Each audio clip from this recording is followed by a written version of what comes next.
Hello, naghihintay ako ngayon magsusundo ako. Yung asawa ko nagtatrabaho dito sa may Humber Hospital. Hinihintay ko lang lalabas siya.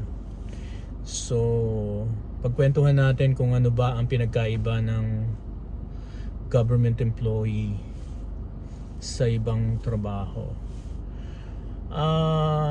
Kaming dalawang mag-asawa. Ang asawa ko nagtatrabaho sa federal, ako naman sa municipal, sa Toronto. Toronto municipal naman ako, siya provincial. Dati ako nagtrabaho ang una kong trabaho dito, Walmart. And then nakapagtrabaho ko sa isang factory, which is ang trabaho sa factory, mataas din ang sahod. That time ang tawag nila sa amin packer. Nagpapack kami ng mga cookies. Kung alam niyo yung premium na crackers tsaka yung Chips Ahoy, yan sa Mondelez ako dati nagtatrabaho. Dating Kraft Foods yun, tapos nabili ng Mondelez. That time nakakasahod ako ng 1,000 every Thursday. Weekly yun, weekly. Maganda yung trabaho doon. Although 8 hours lang siya, kaya lang non-stop. Ihi lang at saka break yung pahinga mo kasi conveyor ang kasabayan mo. Pero mataas ang sahod niya. Isipin mo nakaka 1,000 ka every week. Pero yun, nagsara yun. Dahil kasi lecture yun pinetition siya kasi nagsusulputan na yung mga condominium doon. May plano sila doon sa area na magtayo ng mga maraming condominium. Ngayon, actually, that was 2013 pa yun Ngayon, nakatayo na lahat yung mga condo doon. So, na-petition siya. And natalo kami, lumaban naman yung at pinaglaban pa kami ng mayor nun, kaya lang talagang natalo. So ngayon nag-apply naman ako sa city government naman sa Toronto. Nakapasok ako sa isang long-term care, building services naman ang trabaho ko. Ngayon, eto yung pinagkaiba naman ng trabaho sa yung trabaho mo tsaka benepisyo mo sa city, sa government, compare mo dun sa iba. Although malaki rin naman ang sahod sa iba, kaya lang dito sa city, yung benepisyo mo ang hahabulin mo dito. Hindi lang yun, at saka yung security mo, kasi for retirement napakagandang kumbaga secured ka na sa retirement mo, wala ka nang poproblemahin. Sa benepisyo naman kasi from head to toe 100% lahat yan ang covered, at wala kang babayaran, covered lahat siya. Ang magbabayad yung gobyerno. Hindi katulad nung sa asawa ko di sa provincial, meron silang share na bayad, contribution din dun sa benepisyo nila. Although 100% din sila, kaya lang meron silang contribution na binabayaran. Kumbaga may nagbabayad din sila. Hindi ko lang alam kung ilang porsyento yung binabayaran nila. Pero sa city, wala kaming binabayaran kahit ano. And ang sa kanila, pag part-time ka, wala kang benepisyo. Pero sa amin, kahit part-time ka, may benepisyo ka. At sa kanila naman, ang pag part-time ka, wala ka ring yung tinatawag nilang sick bank, hindi ka pwede magkasakit, no work no pay ka. Pero sa amin naman, meron kang sick bank na Pag nabuo mo yung probationary mo, meron ka ng 70 days. And then pag naka 2 years ka na, magi-start ka na yung 120 days hanggang 130 days. Ano yun 100% yun na bayad. And then meron kang tinatawag na ill-dependent. Yung ill-dependent na yun, 6 na araw yun. Once na merong nagkasakit sa pamilya mo, hindi ka makapasok, pwede mong gamitin yun.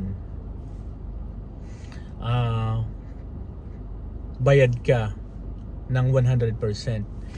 Yun ang difference naming mag-asawa. Ang asawa ko wala siyang ganun. Mas maganda yung benepisyo sa city. So yun, ang kagandahan lang sa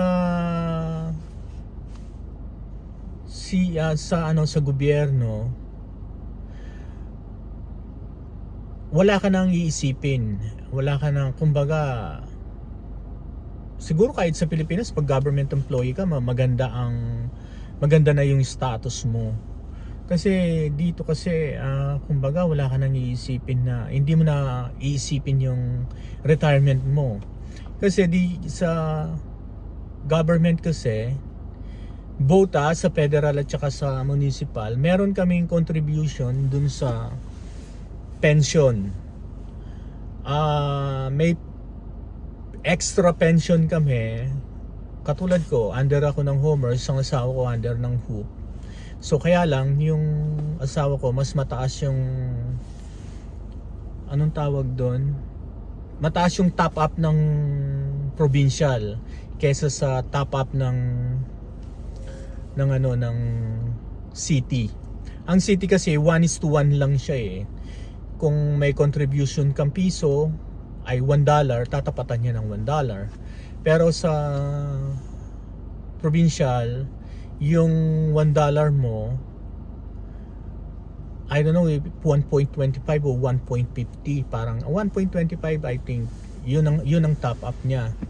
So mas malaki ang naiipon nila sa pension nila. Although okay na yun, isipin mo, liban na sa CPP, meron ka pang extrang pension. Alam mo mga kasamahan ko, at the age of 55, nag-retire sila, na kumpleto na nila yung tinatawag nilang 90 factor. Ang 90 factor kasi, ang tawag nila doon is 55 years old and then 35 years in service, and i-add mo yon is 90 years. So pwede ka na mag-retire, complete na yung pension mo. Ang pension mo at the age of 55, kung nakumpleto mo siya, meron kang 2,800. And then after nun, kung pagdating mo ng 60, meron ka pang darating na CPP. And then pagdating mo ng 65, meron ka pang old age. So sulit na, wala ka nang poproblemahin. Although sa panahon ngayon, yung 2008, parang alanganin na siya. Pero sa provincial, mas malaki sila. Mas malaki yung, hindi ko lang alam yung, kasi sila pwede na rin silang mag-retire ng 55 eh. I think at the age, parang 25 years lang naman yata ang binubuo nila, or 30 years, parang ganun. Tapos yung, hindi ko lang masyadong kabisado yung sa asawa, kasi yung asawa ko pwede na siyang mag-retire at the age of 55. Kompleto na yung niya, yung pension niya. Kasi maaga siya nagtrabaho than me. Ako late na ako nagtrabaho kasi late ako nakarating dito. Siya kasi nauna siya dito eh. 20 years old pa lang siya nandito na. So ganon, yun lang may bibigay kong informasyon, kasi kung gusto niyo mag-apply sa provincial, sa federal or sa city, do it. Kasi maganda ang benepisyo. Maraming opening, lalo na sa City of Toronto. Maraming opening. Ang alam ko lang, if you are permanent resident, and then at saka anong tawag dito, citizen, pwede ka mag-apply. Dun sa work permit, I don't think so kung open siya, kasi mag-i-start ka kasi ng part-time dito at hindi sila nag-i-sponsor, hindi open ang sponsorship sa kanila. So kung PR ka and then or citizen ka, try mo mag-apply sa city kung nandito ka sa Toronto. I don't know sa ibang lugar, hindi ko alam sa ibang bayan, sa ibang city, pero kung nandito ka sa Toronto or in Ontario naman sa federal, provincial, wag mong sayangin yung panahon kung qualified ka sa mga opening nila. Hanggat maaga, mag-apply ka na, lalo na yung mga young generation, yung mga bagong dating dito na PR, yung mga nasa 25, 27 years old, umpisahan na ninyo mag-apply. So at the age of 55, pwede ka na mag-retire. Okay na ang pension mo. Yun lang ang maano ko. Grab the opportunity. Hindi naman siya ganun kahirap mag-apply. Lalo na yung mga PSW dyan, Ako, nagtatrabaho ako sa long-term care. And nasa building services ako. So, yung aming kung PSW ka, you can apply. Nako, ang ganda ng benepisyo ng city. Kasi ang city meron siyang 10 long-term care. Marami kang ma-apply dyan. Meron kaming heavy duty cleaner dyan. And then yung mga PSW namin, may RPN, merong building services, marami. And then dyan sa office, merong office works. Kaya kung qualified ka sa tingin mo, pumunta kayo sa website ng Toronto Job. Basta yung logo ng City of Toronto, basta nandoon, pumunta kayo doon, makikita nyo lahat yung mga available vacancies. And kung sa tingin nyo qualified kayo, then apply. Grab the opportunity. Maraming opening ngayon sa city.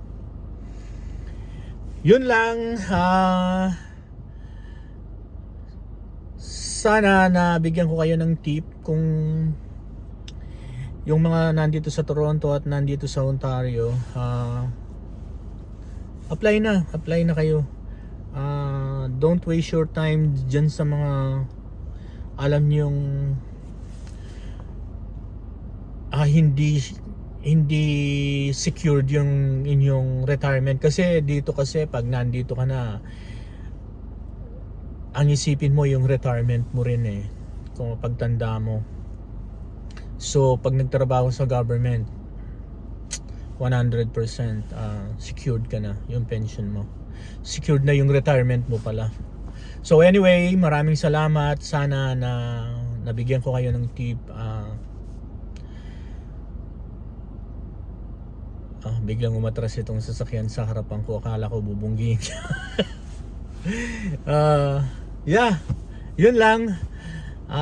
Thank you for watching. See you and talk to you next time. Chat tayo uli. Sa mga mag-iisip pa ako kung anong pwede kong ibigay na tip sa inyo. Thank you. Thank you for watching. Sana hindi kayo magsawa.